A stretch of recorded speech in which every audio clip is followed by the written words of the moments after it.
ذكرت صحيفة موندو ديبورتيفو الإسبانية اليوم الجمعة أنه سيتم الإعلان عن تعيين هانز فليك مدرب بايرن ميونخ الألماني ومنتخب ألمانيا السابق لكرة القدم مديراً فنياً جديداً لفريق برشلونة الإسباني الاثنين المقبل.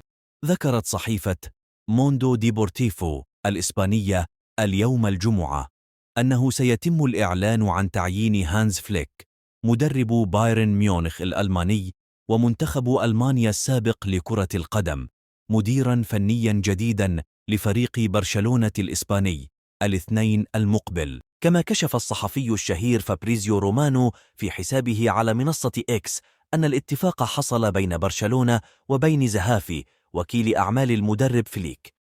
وذكر رومانو أن عقد مدرب منتخب ألمانيا السابق سيمتد مع البارسا حتى عام 2026، كما أنه سيجلب معه مساعدين ألمانيين كجزء من طاقمه.